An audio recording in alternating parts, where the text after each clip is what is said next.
Nick and Laura are coming back for the birth of their child at home, so you need to leave, Antonio said loudly. Leave? Me? When I asked back, Antonio nodded with a smile. I've always thought things would be better without you. I hate people who always throw around the right arguments like you do. There are other women besides you. Just because we've been together for so long doesn't mean we have to stay together in the future. Antonio was the one who made a bold statement. Whatever difficulties he faces from now on are none of my concern. He probably thinks he'll forget about it after a good night's sleep, but not this time. He should take responsibility for his own words. I'm Scarlett, 55 years old. Right now, I live with my husband, Antonio. Antonio is 60, 5 years my senior. So, he recently retired. Antonio said, maybe I'll spend my time enjoying my fishing hobby now. He seemed happy about it. Meanwhile, I run a small apparel company, thankfully making a decent profit.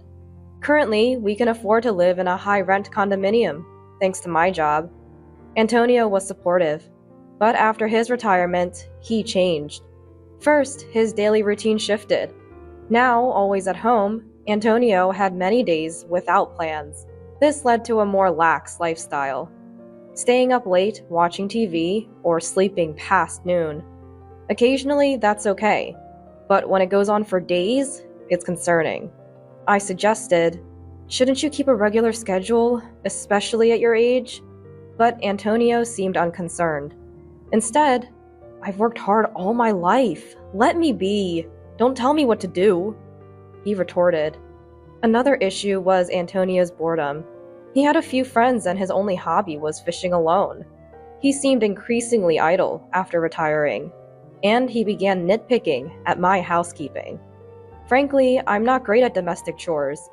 Busy with work, I rely heavily on the latest home appliances. A cleaning robot for housekeeping, electric cookers for meals. Antonio didn't like that. Robots can't clean every nook and cranny. Doing it by hand is more thorough. He insisted on me doing things manually. One evening, he complained about dinner. Stews need time and attention, not an electric cooker. Even though he never minded before, now he was imposing his preferences. At worst, stop being lazy! You're so sloppy, he would say. I'd consider his requests if I had the time, but I'm too busy with work. If he's retired and has time, he should do it. When I pointed this out, just because you work doesn't mean you can act superior, he snapped. I couldn't help but understand why some people divorce later in life.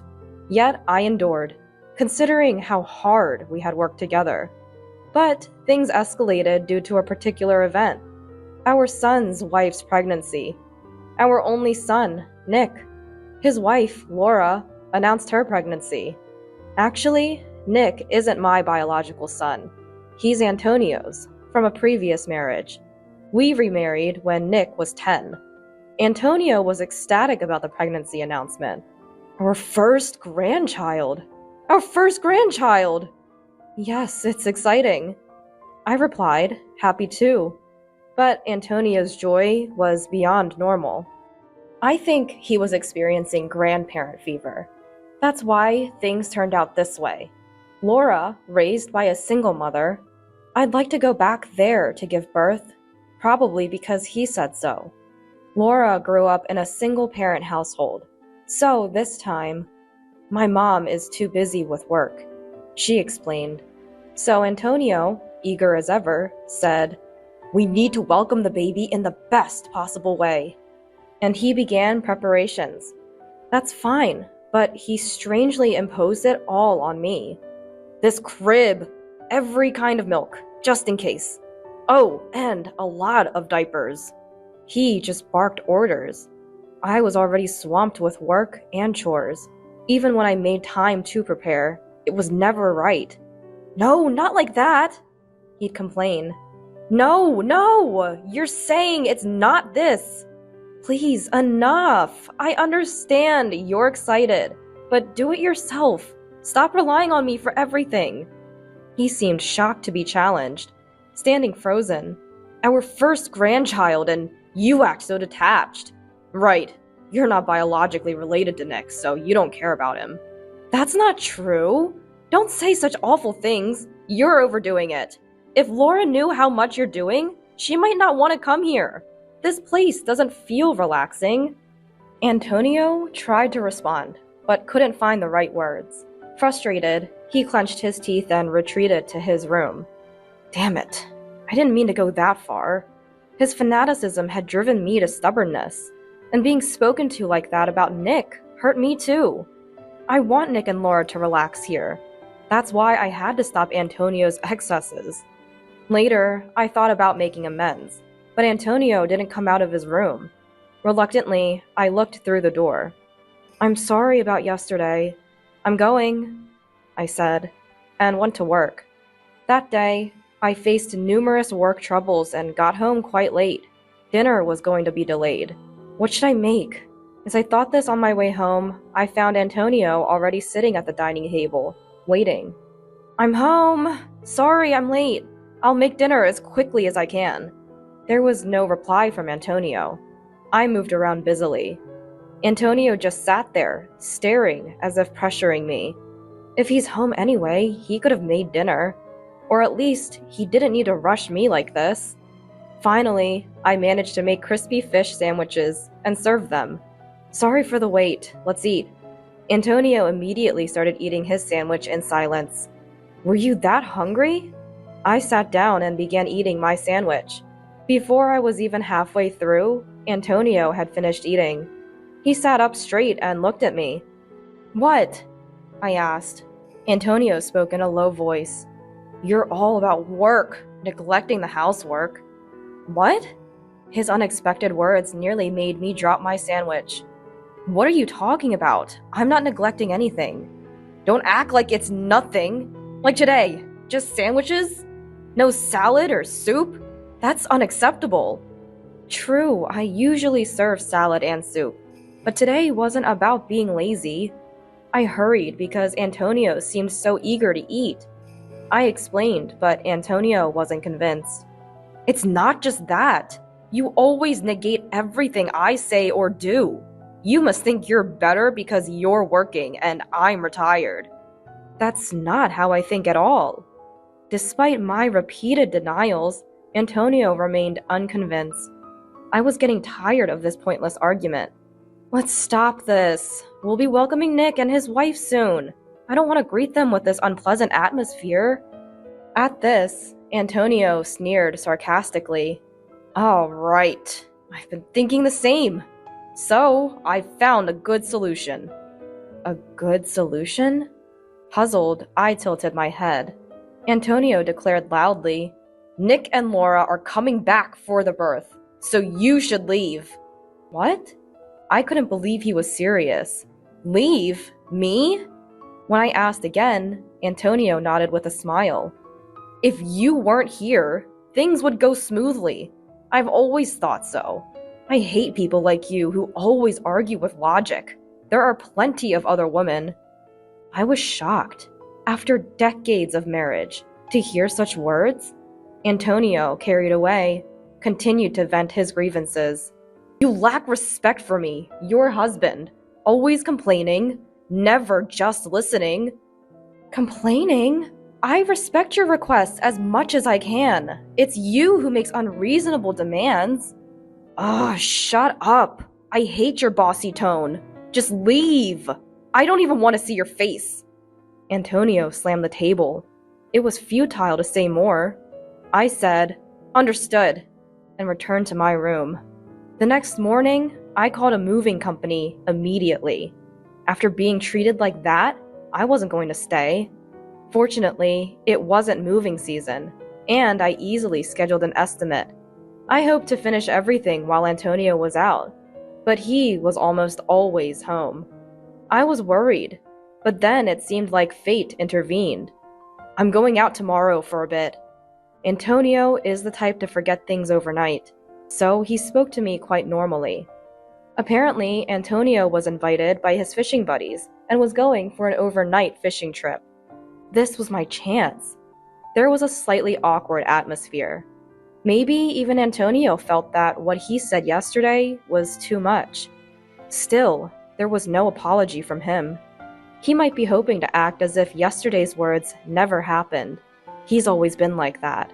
Until now, I've been the bigger person, letting things go. But I couldn't just ignore what he said this time. The moving estimate came quickly. I planned to take all the furniture and appliances, but there was less than I thought. The problem was finding a place to move to, but that was easily solved. Someone I knew through work offered to lend me a place. A brand new one, no less. "Are you sure?" I asked again, and they said, "Scarlett, you've been so helpful." So I accepted the offer. I immediately went to see the property. It was more than sufficient, with no issues. I moved everything out while Antonio was away. His harsh words left me without regrets. Perhaps deep down, I had grown tired of life with Antonio. The night after I moved, Antonio called. Here it comes, I thought, and answered the phone. "Hello?" "Hey, Scarlett! What's going on?" Antonio sounded panicked, even over the phone. I almost laughed, but responded calmly. "What do you mean?" "My house! It's empty! What's happening?" "Well, you told me to leave, so I did just that." I had taken everything, from the latest appliances to my favorite dining table. "But I only told you to leave! It's crazy to take everything from someone's house!" "What? Leaving them would be crazy. I bought all that with my own money. You never contributed, saying you didn't need them." Antonio fell silent, then said grudgingly, "Fine. Nick and his family are coming tomorrow. Furniture doesn't matter." He'd be surprised to see the place now. "Good. Then it's perfect timing. Say hi to Nick for me." There was no point in further conversation. I quickly ended the call. There was another significant matter, but I didn't mention it since Antonio seemed unaware. The next day, Nick called. "We'll be there soon." A phone call. "Didn't Antonio tell you? I moved out." "Really?" Nick sounded surprised, but didn't press further. In fact, I sensed more relief than shock in his voice. "Cool. Mom's not there. We can do whatever we want then. You're not coming back, right?" "That's right." I always sensed Nick found me bothersome. He seemed displeased I didn't pamper him like a biological mother might. "You're not as kind as other women," he once said as a child. I thought I was raising him with love, so he wouldn't struggle later in life. "Well, it's easier for both of us. Laura was uncomfortable too, so see you." That was like his father, always adding one extra, unnecessary comment. I pondered this after hanging up. That day, I was a bit on edge, unable to focus on work. I half expected a call about the furniture and appliances. Laura once said, "It must be nice to have all these appliances for an easy life." I secretly thought their visit was to take advantage of that. But contrary to my expectations, no call came that day. Finally, at the end of the month, Antonio called. Scarlett?" His voice lacked confidence, making his intention clear. But I played ignorant. "Yes? It's about the rent." "Yes? What about it?" He struggled to say it, but he wanted to talk about rent. Antonio and I used to pay $1,700 for the condo rent. I was the one who paid it all. There's no way Antonio, with his retirement, could afford it. He might manage for a while with his retirement fund, but it would eventually run out. He called me, but hesitated to speak his mind. I had to prompt him. "What? You're not expecting me to pay the rent for a condo I don't even live in, are you?" No, that's not. You were the one who insisted I leave, right? And now you're coming back to me?" That's not something Antonio's pride would allow. As expected, he changed the subject. "Scarlett, are you doing okay? With a place to live?" "Yes, I managed to find a place, thanks to some connections. I'm living comfortably." Saying this left no room for him to ask me to return. I had no intention of going back. But just in case... "Oh, okay. Nick and Laura were saying they miss you." I thought maybe you'd consider coming back." Such words were unusual for Antonio. He must be really desperate. But I had no intention of returning. "Oh, really? I thought they disliked me." No, that's not. Well, it doesn't matter. I have something important to discuss, so I'll come over." Yes. Yes, there was a vital matter to discuss for my future. Antonio replied, "All right, I'll be waiting," cheerfully. Later, I visited the condo for the first time in a while. Long time no see. Antonio was dressed up, unnecessarily. No matter how much he dressed up, it was pointless. I walked down the hall and into the living room, where Nick and Laura were sitting. Clearly, they couldn't live with nothing. New sofas, tables, and a fridge were installed. Nick waved casually, and Laura, though glaring, greeted me. The atmosphere was tense. I wanted to finish what I came for and leave. I sat down as Antonio urged. "So what did you want to talk about?" Grateful he brought it up, I started the conversation. "I thought it's better to handle this sort of thing sooner rather than later." Antonio turned pale the moment he saw what I held out. "You're planning to divorce me?" He was visibly shaking, looking at the filled-out divorce papers. "Yes. Ever since you told me to leave, I've been intending to." "Did you really say that without thinking?" Antonio fell silent. He probably did. He tends to blurt out things in the heat of the moment without thinking ahead. This habit had caused him troubles at work several times. "The last time you said all those terrible things, 'I don't want to see your face, there are other women,' and what else? Anyway, at that moment, I couldn't see a future with you anymore." He must remember saying those things. Antonio kept his head down, sweating. "Yeah, I said it, but that was not really what I meant." "You can say such things even if they're not in your heart?" I'm appalled. "Well, it doesn't matter to me anymore. I was shocked. I can't do this anymore. That's all." Facing Antonio, our eyes met. He immediately flinched and looked away. "Can't you reconsider? We've come so far together." "I've come this far only to be told such things. I can't do this anymore. I can't be with you." As I firmly stated, Antonio let out a long sigh. The room was enveloped in a painfully awkward silence. The silence was broken, surprisingly, by Laura. "Excuse me, I'm the one who's been most inconvenienced here." I turned to Laura, tilting my head, and she glared at me with eyes full of resentment. "What do you mean? I thought this place would be perfect with Scarlett around, clean and full of the latest appliances. I came here expecting to be pampered, but instead I'm caught up in this marital mess. It's a huge nuisance." Laura sighed even louder than Antonio had earlier.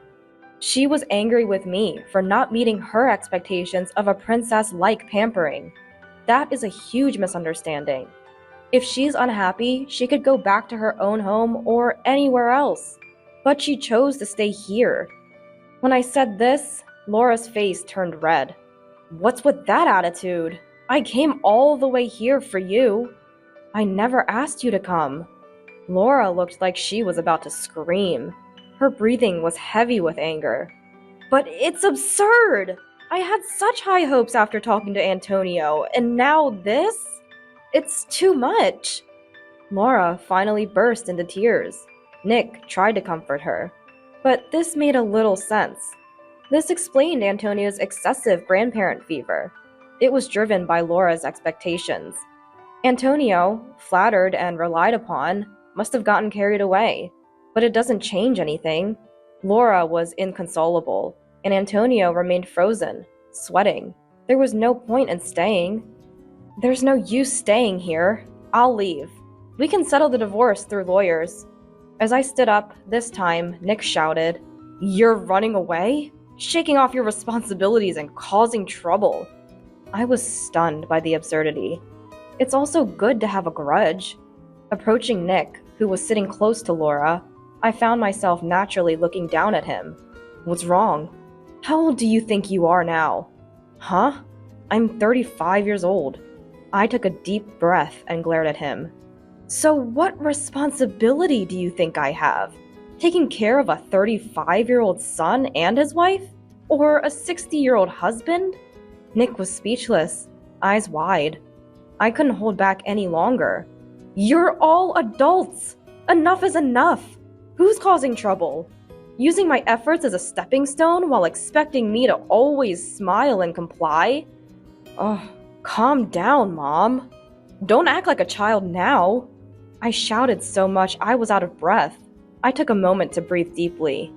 At least, Nick, I always cared about you, raised you as my own, but maybe I failed to convey that. Nick started to say something, but fell silent. I grabbed my things and quickly left the room. No one followed me. Later, Antonio agreed to the divorce easily.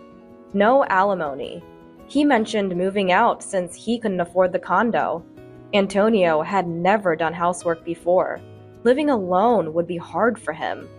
The letter passed through the lawyer, written in Antonio's familiar handwriting. "Thank you for everything," simply said.